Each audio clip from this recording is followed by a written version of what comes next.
வணக்கம் நண்பர்களே. இன்றுமால நாம் இன்னைக்கு நிர்மலா சீதாராமன் அவரது அடாவடியான ஆணவ பேச்சுக்கள் மற்றும் பார்ப்பனியம் சார்ந்த ஒரு பேச்சுக்கள், அதோடு சேர்த்து நமது மூத்த பத்திரிகையாளரை நம்ம டச் பண்ண வேணான்னு பார்த்தாலும் அவரை டெய்லி டச் பண்ணுற மாதிரி அவர் ஏதாவது பேசிக்கிட்டே இருக்கிறாரு. அதை சார்ந்த செய்திகளை தான் நம்ம இன்றைக்கி பார்க்க போகிறோம். அப்புறம் நண்பர்களே, வழக்கமாக உள்ள கோரிக்கை தான், புத்தகங்கள் வாங்கி உங்கள் ஆதரவை தாருங்கள். புத்தகங்கள் விற்பனையின் மூலமாக வரும் பணத்தை கொண்டு தான் நம்ம இந்த சேனலை நடத்துகிறோன்றது உங்களுக்கு நல்லா தெரியும். அப்புறம் பார்த்திங்கன்னா, பண்டைய உலகின் வரலாறு அப்படின்னு ஒரு 2 மணி நேர ஆவணப்படம் இருக்குது. அதையும் பார்த்து உங்கள் ஆதரவை தாருங்கள். 3வது கோரிக்கைன்னு இல்லை, விருப்பம் இருக்கிற நண்பர்கள் என்னோட டெலகிராம் குரூப்பில் சேர்ந்து நேரடியாக என்னோடு உரையாடலாம். தினமும் மாலையில் நான் பதிலளிப்பேன். இப்போ கொஞ்ச நாளாக ஒன்றும் பதில் போட முடியல, கொஞ்சம் ட்ராவலிங்கில் இருக்கிறதுனால. பட்டு தொடர்ந்து டெய்லி பதில் சொல்லப்படும். உங்களுடைய கேள்விகளை நேரடியாக அங்கே கேட்கலாம். அடுத்தால வேறு சேனல்கள் நடத்தும் நண்பர்கள் யாராவது இந்த காணொளியை பார்க்கும்போது நான் உங்கள் சேனலில் பேசினா நல்லாயிருக்கும்னு நினச்சிங்கன்னா தாராளமாக கீழே இருக்கக்கூடிய வாட்ஸ்அப் நம்பரில் தொடர்பு கொண்டு தோழர் அமுதாவை காண்டாக்ட் பண்ணுங்கள். அப்புறம் எனக்கு இதெல்லாம் எதுவுமே முடியாது சார் அப்படின்னீங்கன்னாலும் பரவாயில்ல, சப்ஸ்கிரைப் பண்ணிங்கன்னா கூட அதுவே ஒரு பெரும் ஆதரவு தான். லைக் போட்டிங்கனாலும் ஆதரவு தான், கமெண்ட் போட்டிங்கனாலும் ஆதரவு தான். இந்த வீடியோவை வாட்ஸ்அப் மற்றும் வேறு சமூக தளங்களில் பகிர்ந்தாலும் அதுவும் ஒரு வகையான ஆதரவு தான்.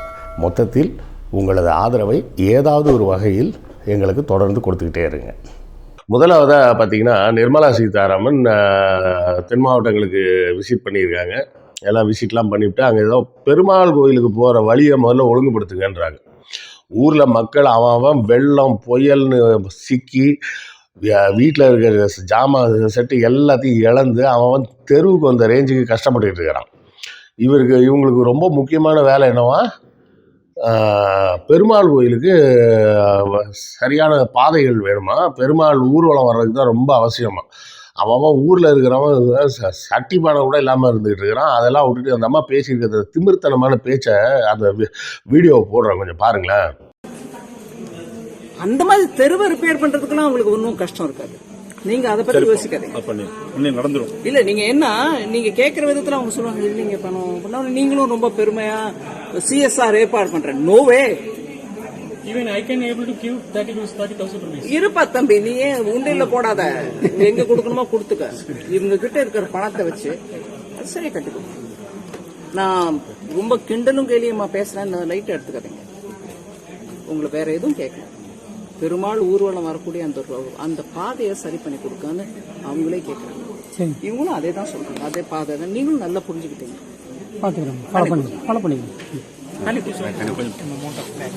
பார்த்துட்டிங்களா என்ன திமிரா பேசு பாருங்க. திமிரா பேசுறது மட்டும் இல்லை, அங்கே ஒரு ஆள் சொல்கிறான், இந்த பணிகளுக்கு நாங்கள் கூட என்னால் கூட ஒரு 30,000 32,000 கூட கொடுக்க முடியும் அப்படின்னு சொல்கிறான். இந்த அம்மா திமிரா என்ன பதில் சொல்கிறாங்க பாருங்க, உண்டியலில் போட்டுறாதீங்க, யார்கிட்ட கொடுக்கணுமோ அவங்கள்ட்ட கொடுங்க. யார்கிட்ட கொடுக்க சொல்கிறாங்க, அங்கே இருக்கிற கோயில் பூசாரிகிட்ட கொடுக்கணுமா. இவங்க எவ்வளோ திமிர் பாருங்கள். அந்த அறநிலையத்துறைன்னு ஒன்று இருக்குது, அறநிலையத்துறைக்கு போய்டுமா அந்த காசு. நீங்கள் போட்டு உண்டியலில் போட்டிங்கன்னா அறநிலையத்துறை பற்றிய சுத்தமான எந்த புரிதலும் இல்லாமல், புரிதல் இருக்கோ இல்லையோ ஆனால் வேணும் என்றே ஒரு வன்மத்தை கக்குவதற்கு போல ஒரு பேச்சை இவங்க பேசுகிறாங்கன்னா, இது என்ன சொல்கிறது, இது பார்ப்பனிய திமிர் தான், வேறு ஒன்றுமே கிடையாது. அவர் ஒன்றிய அமைச்சராக இருக்கலாம், அதற்காக அவருக்கு இருக்கக்கூடிய அந்த பார்ப்பன சிந்தனையை இல்லை என்று நாம் எப்படி மறுக்க முடியும்.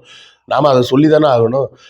உண்டியலில் போட்டுறாத அப்படின்னு சொல்லி அது தெளிவாக சொல்கிறாங்க. உடனே பேசிகிட்டு இருக்கும்போதே அவங்க நடுவில் பார்த்து உண்டியலெல்லாம் போட்டுறாத. உண்டியலில் போட்டால் என்ன ஆகும், பணம் கோயிலுக்கு போயிடும். அப்போ கோயிலுக்கு பணம் போகக்கூடாது, அங்கே மணியாட்டுற பூசாரிக்கு போகணும்.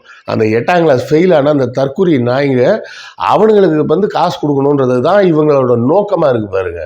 நாம் திருப்பி சொல்லும்போது இவர்கள் ஏன் அலறுகிறார்கள். அனைத்து சாதியினர் அர்ச்சகர் ஆகலாம் அப்படின்னு சொல்லி சட்டம் கொண்டு வந்து அதற்கு உண்டான வழிமுறைகளை நாம் செய்யணும்னு சொல்லும்போது இவர்கள் ஏன் அலறுகிறார்கள்.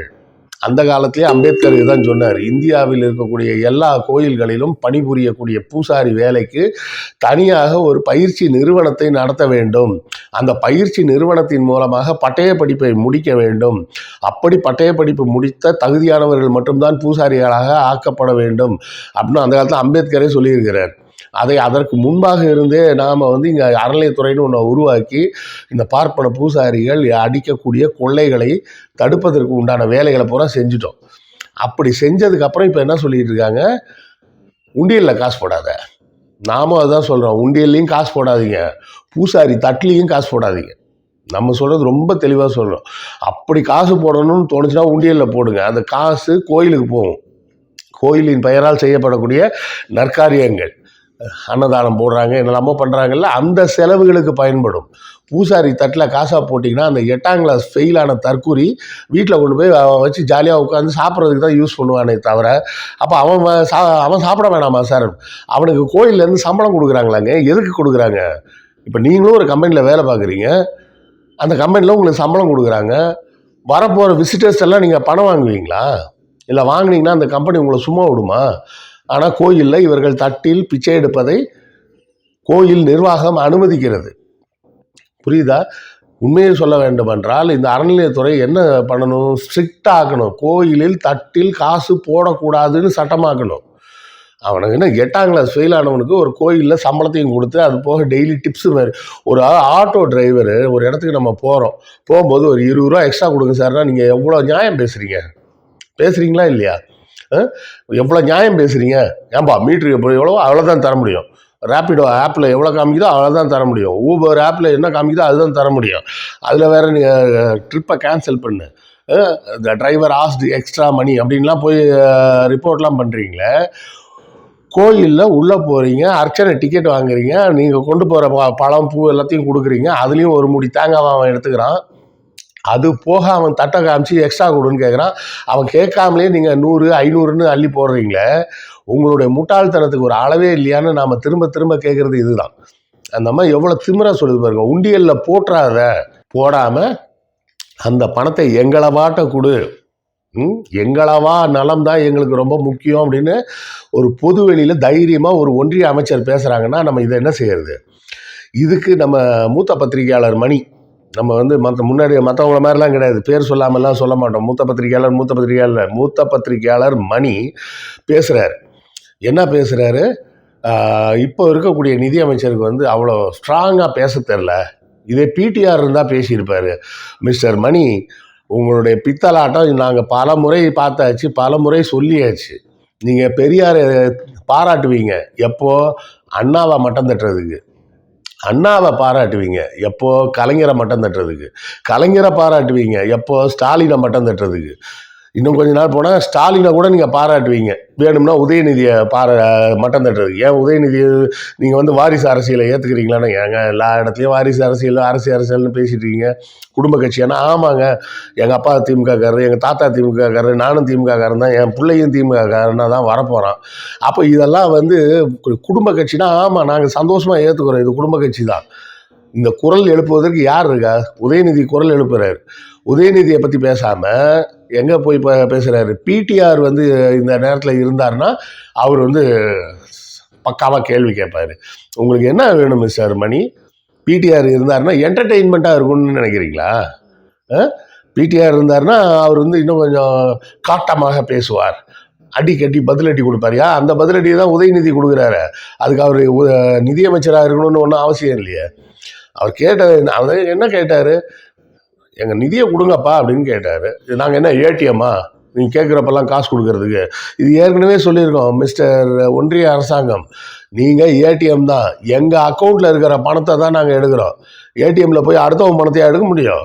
ஏடிஎம்மில் எங்கள் பணத்தை தான் நாங்கள் எடுக்க முடியும், அடுத்தவங்க பணத்தை எடுக்க முடியாது ஒன்றிய அரசாங்கமே. ஆனால் அவ்வளோ நக்கலாக நீங்கள் பேசுவீங்க. அதுக்கு அவர் பதிலுக்கு அப்போ என்ன உங்கள் அப்பா வீட்டு காசையாக கேட்டால்? என் காசை தானே கேட்டேன், குடியா அப்படின்னு தான் கேட்டார். இதில் என்ன தப்பு? இந்த கேள்வி உதயநிதியின் குரல் அல்ல, மொத்த தமிழ்நாட்டின் குரல். மூத்த பத்திரிகையாளராக இருந்து கொண்டு நீங்கள் என்ன முயற்சி செய்கிறீங்க? தமிழ்நாட்டின் பிரச்சனையை திமுகவின் பிரச்சனையாக மாற்ற பார்க்குறீங்க. அதுதானே உங்களோட வேலை. இது தமிழ்நாட்டின் பிரச்சனை, தமிழ்நாட்டு மக்களின் பிரச்சனை. தமிழ்நாட்டு மக்கள் சென்னை, நெல்லை, தூத்துக்குடி, கன்னியாகுமரின்னு பல இடங்களில் இந்த வெள்ளத்தால் இந்த டிசம்பர் மாதத்தில் அவ்வளவு அவஸ்தைப்பட்டிருக்காங்க. அவர்களுக்கு தேவையான நிவாரணமும் அவர்களுக்கு தேவையான உதவித்தொகையும் வேணும்னு சொல்லி தமிழக அரசு கேட்டுக்கிட்டு இருந்தா, இது ஏதோ திமுக கட்சி போய் பணம் கேட்ட மாதிரியும் பிஜேபி கட்சி பணம் தரலைன்ற மாதிரியும் அதை கேட்பதற்கு சரியான ஒரு என்டர்டெயின்மெண்ட் கொடுக்குற மாதிரி பிடிஆர் இருந்தால் பண்ணியிருப்பாருன்னு பேசுகிறீங்களே. இது திமுகவோட பிரச்சனையா இல்லை தமிழ்நாட்டின் பிரச்சனையா? இல்லை, எனக்கு ரொம்ப கோபமாக இருக்குது. ஒரு வயதில் மூத்த ஒரு நபர் இத்தனை ஒரு வன்மத்தோடு மக்களின் பிரச்சனையை ஒரு கட்சியின் பிரச்சனையாக நீங்கள் எப்படி மடைமாற்றம் செய்ய முயற்சி செஞ்சுக்கிட்டே இருக்கிறீங்க? தொடர்ந்து எல்லா பேட்டிகள்லையும் இதான் பேசுகிறீங்க. எங்கே பேசினாலும் இதைத்தான் பேசுகிறீங்க. நிர்மலா சீதாராமன் பணம் தரல, ஏன் தரலன்னு கேளுங்க. அதை விட்டுட்டு பிடிஆர் இருந்தால் நல்லா கேள்வி கேட்பாருன்றீங்க. ஏன் நீங்கள் கேள்வி கேளுங்களேன். நிர்மலா சீதாராமன் ஏன் பணம் தர மறுக்கிறார்? ஒன்றிய அமைச்சராக இருந்து கொண்டு தமிழகத்தின் நலனை ஏன் மறுக்கிறார்? குஜராத்திற்கு நிவாரண நிதி கொடுத்த அதே ஒன்றிய அரசாங்கம் ஏன் தமிழகத்திற்கு பணம் தர மறுக்கிறது? ஏர்போர்ட்டில் வச்சு 1000 கோடி ரூபா அனௌன்ஸ் பண்ணார் மோடி. குஜராத்தில் பிரச்சனை வந்தப்போ தமிழ்நாட்டில் எல்லா பிரச்சனையும் நம்ம எல்லாத்தையும் சால்வ் பண்ணி முடிச்சுட்டு, சரி நடந்த நஷ்டத்துக்கு ஈடாக இவ்வளோ பணம் வேணும்னு கேட்டால் அந்த பணத்தையும் தர முடியாதுன்னு அவன் சொல்லி அட்டகாசம் பண்ணிக்கிட்டு இருக்கிறான். அவர்களை நீங்கள் கேள்வி கேட்பதை விட்டு நீங்கள் பிடிஆர் வரீங்க. பிடிஆர் எந்த பொறுப்பில் இருக்க வேண்டும்? அவர் நிதி அமைச்சராக இருக்க வேண்டுமா, தொலைத்தொடர்பில் இருக்கணுமா, இல்லை வேளாண் துறையில் இருக்கணுமா, இல்லை வேறு ஏதாவது துறையில் இருக்கணுமா, அறநிலையத்துறைக்கு போகணுமான்றதெல்லாம் அந்த கட்சி முடிவு பண்ண வேண்டிய விஷயம். தமிழக அரசு அமைச்சரவை முடிவு செய்ய வேண்டிய விஷயம். அதில் நீங்கள் யார் சார் தலையிடுறதுக்கு? நீங்கள் ஓட்டு போட்டு தேர்ந்தெடுக்கிறதோட நம்ம வேலை முடிஞ்சு போச்சு. அதெல்லாம் அரசாங்கம் பார்த்துக்கும். நீங்கள் நியாயம் பேசுகிறேன்னு சொல்லி ஒரு நியாயம் பேசிகிட்டு இருக்கீங்க. நீங்கள் பேசக்கூடிய கருத்து என்ன மாதிரி இருக்குது? ஒரு பிஜேபிக்காரர் பேசக்கூடிய கருத்தாக இருக்குது. நீங்கள் நிர்மலா சீதாராமனை எதிர்த்து கேள்வி கேட்கவில்லை என்றால் நீங்கள் பிஜேபியை ஆதரித்து பேசுவதற்காகத்தான் வேறு விதமாக பேசுகிறீர்கள் என்று அர்த்தம். செய்ய வேண்டிய வேலைகளை செஞ்சு முடிச்சிட்டாங்க. அதன் பிறகும் தர வேண்டிய நிவாரணத் தொகையை ஒன்றிய அரசாங்கம் தர மறுக்கிறது. அதை பேசுகிறத விட்டுட்டு நீங்கள் பேசுகிறது பூரா என்ன பேசிகிட்டு இருக்கீங்க? அது தேவையில்லாத ஊர் நியாயம் பேசிகிட்டு இருக்கீங்க. இதாவது இந்த பார்க்கில் உட்காந்து சாயங்காலம் வயசான ரிட்டையர்டு குரூப்பெல்லாம் உட்காந்து பேசிகிட்டு இருப்பேன். ஒரு நியாயம் ஒன்று பேசிகிட்டு இருப்பாங்களே, உலக அரசியல் பேசுகிறேன், அது பேசுகிறேன், இதை பேசுகிறேன்னு. அதை போல் பேசிக்கிட்டு இருந்தால் கூட யாருக்கும் இடைஞ்செல்லாம் போகும். நீங்கள் ஒவ்வொரு சேனலாக போய் உட்காந்துக்கிட்டு பிடிஆர் இருக்கணும். பிடிஆர் இப்போ இருந்து என்ன பண்ண போகிறாரு? நாங்கள் கட்சிக்காரங்க அதை கேட்டால் ஒரு நியாயம் இருக்குது.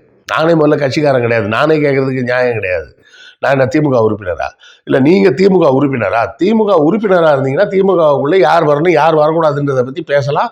அதுவும் எங்கே? திமுகவோட செயற்குழு பொதுக்குழுவில் போய் பேசணும். ரோட்டில் பேச வேண்டிய அவசியம் கிடையாது. நிர்மலா சீதாராமன் பணம் தரலைன்னா ஏன் தரலைன்னு கேட்கணும். அதை உதயநிதி கேட்டுக்கிட்டு இருக்காரு. நீங்கள் அதை மடைமாற்றம் செஞ்சு திமுக மேலே பிரச்சனை, பிடிஆர் இருந்தால் இந்நேரத்துக்கு பேசி பணத்தை வாங்கியிருப்பாருன்ற மாதிரி பேசுகிறீங்க. இதெல்லாம் எந்த ஊர் நியாயம்? எவ்வளோ பெரிய அநியாயம் நீங்கள் பண்ணுறது! எவ்வளோ பெரிய கடைந்த எடுத்த அயோக்கியத்தனம்! நீங்கள் பண்ணுறது பத்திரிகை வேலை இல்லை, நீங்கள் பண்ணுறது ஜேர்னலிசம் இல்லை, நீங்கள் பண்ணுறது கடைந்த எடுத்த அயோக்கியத்தனம். எனக்கு உண்மையிலே சந்தேகமே இருக்குது. முன்னாடி நண்பர்கள்லாம் சொல்லுவாங்க, நீங்கள் அடிக்கடி ஸ்வீட் பேக்கெட் வாங்குவீங்கன்னு.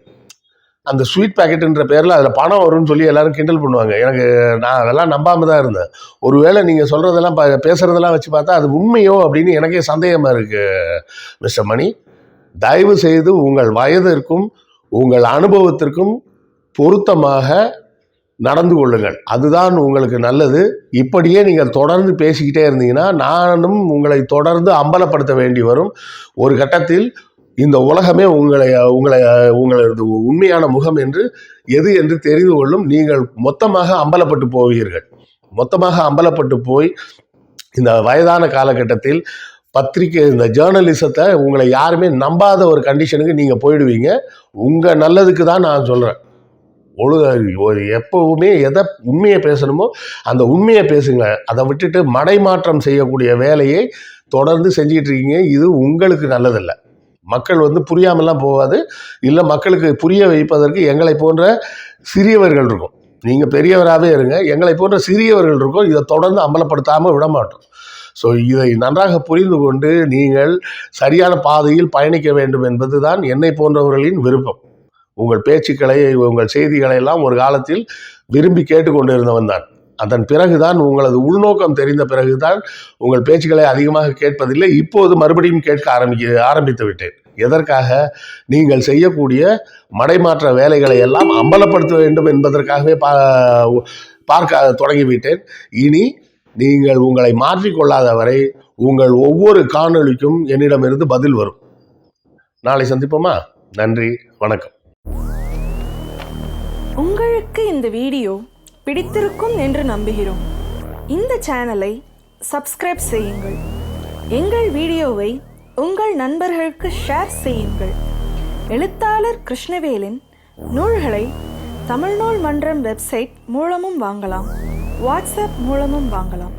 இரண்டுக்குமான லிங்க் டிஸ்கிரிப்ஷனில் உள்ளது. நன்றி.